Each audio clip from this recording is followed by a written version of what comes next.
Hello everyone, welcome to my channel Project Talks. I'm your host Manu Anand. Today we are going to discuss on the topic how to manage multiple project activities simultaneously. हम कई बार ऐसी situations में होते हैं जिसमें हमें multiple project activities पे या मल्टीपल एक्टिविटीज पे एक साथ काम करना होता है. जब हम मल्टीपल प्रोजेक्ट्स पे होते हैं तो this is very easy to receive multiple activities from different sources.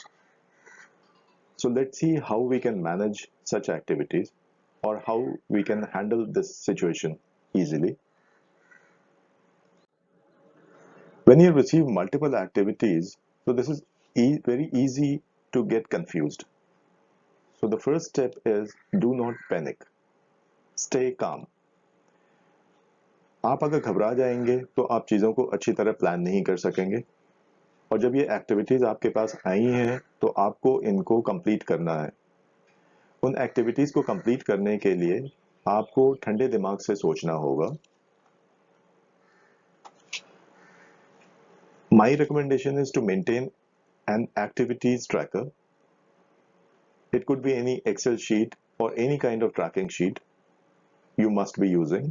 और अगर आपने अभी तक नहीं बनाई है तो आपको एक एक्टिविटीज ट्रैकर शीट बनानी चाहिए जिसमें आप एक्टिविटीज की डिस्क्रिप्शन लिखें, रिक्वेस्ट कहाँ से मिली है आपको, कब मिली है, किस डेट को मिली है, किसने इनिशिएट किया है, उसका एक्सपेक्टेड रिजल्ट क्या है, उसकी प्रायोरिटी क्या है, and then planned start date, planned completion date would come at a later stage, and then the status of that particular activity should be mentioned. जब आपके पास रिक्वेस्ट आती हैं तो आप उन रिक्वेस्ट के बारे में समझें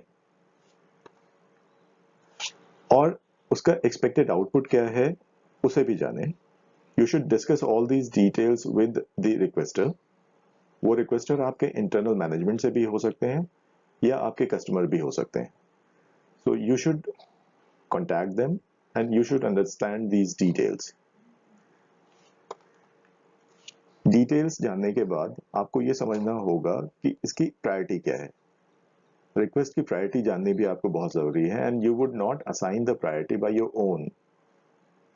रिक्वेस्टर से आपको ये अंडरस्टैंड करना पड़ेगा, ये डिस्कस करना पड़ेगा और उसके बाद हर एक रिक्वेस्ट को आपको एक प्रायोरिटी असाइन करनी होगी.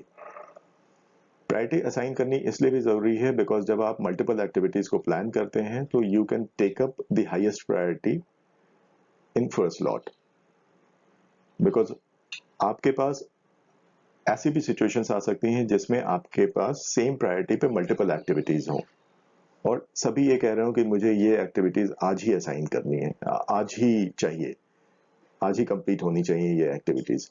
ऐसी सिचुएशन में जब आपके पास मल्टीपल एक्टिविटीज सेम प्रायोरिटी पे हो तो आपको उन एक्टिविटीज को वेटेज देना होगा कि इसका रिक्वेस्टर कौन है. देयर आर मल्टीपल पैरामीटर्स जिसके बेसिस पे आप उन एक्टिविटीज को वेटेज भी दे सकते हैं. उसके बेसिस पे आप उनको प्रायोरिटाइज करें and then plan those activities. अगर कोई रिक्वेस्ट आपके कस्टमर के पास से आ रही है तो डेफिनेटली वो हाई प्रायोरिटी पे होगी. आप अपने इंटरनल मैनेजमेंट या इंटरनल एक्टिविटी को लोअर प्रायोरिटी पे डाल सकते हैं. प्रायोरिटाइजेशन करने के बाद आपको एक्टिविटीज को प्लान करना चाहिए. So create a plan for the completion of these activities. आप प्लान में plan start date and plan completion date उसमें असाइन करें अपने ट्रैकर में and execute those activities accordingly. आपको प्लान के बाद जो आपका रिक्वेस्टर है उस रिक्वेस्टर की एक्सपेक्टेशन भी सेट करनी चाहिए. आप उनको बताएंगे कि ये कब तक उनको डिलीवर होगा, क्या क्या चीज़ें आप उनको डिलीवर करेंगे. अगर आप चीज़ों को फेज में डिलीवर करना चाहते हैं, पार्ट्स में डिलीवर करना चाहते हैं, so tell them upfront and set the expectations right. Delegate the work. Now delegation is the most important activities जब आपके पास बहुत सारा काम आए और आप एक अकेले अपने दम पे सारे काम को नहीं कर सकते. So you should delegate your activities to your team members. Delegation के बिना आप सारी एक्टिविटीज को अकेले नहीं कर सकते. तो आपके टीम में जितने भी लोग हैं जो उस एक्टिविटी से रिलेटेड हैं, assign them the task and उनकी ओनरशिप आप सेट करें, उनको बताएं कि ये टास्क कब तक चाहिए and what is the expected output. Let them complete this activity on your behalf. आप उसको बाद में वेरीफाई जरूर करें कि जो एक्सपेक्टेड रिजल्ट था उसके हिसाब से एक्टिविटीज कंप्लीट हुई या नहीं हुई। Now after proper completion of those activities you should update your tracker. आपको एक एक्टिविटी एक बार में हैंडल करनी चाहिए। अगर आपके पास मल्टीपल एक्टिविटीज एक साथ हैं, so you should not jump from one activity to other. Focus on one activity at a time and try to complete that activity. Inform the status to your customer as per plan. जैसे ही आपकी activity complete होती है, आप अपने customer को या जो भी रिक्वेस्टर है उसको उसका स्टेटस जरूर बताएं, और साथ ही साथ एक्टिविटी ट्रैकर का स्टेटस जरूर अपडेट करें। ये मैंने पहले भी आपको बताया। इन सारे स्टेप्स को अगर आप फॉलो करेंगे तो आई एम वेरी श्योर कि मल्टीपल एक्टिविटीज जैसी सिचुएशन को आप इजीली हैंडल कर सकते हैं। I hope this video will help you to handle this situation efficiently.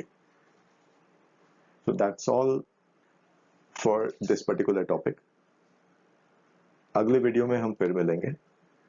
अपने फीडबैक को आप प्लीज नीचे कमेंट्स में जरूर शेयर करें। Thank you for watching this video.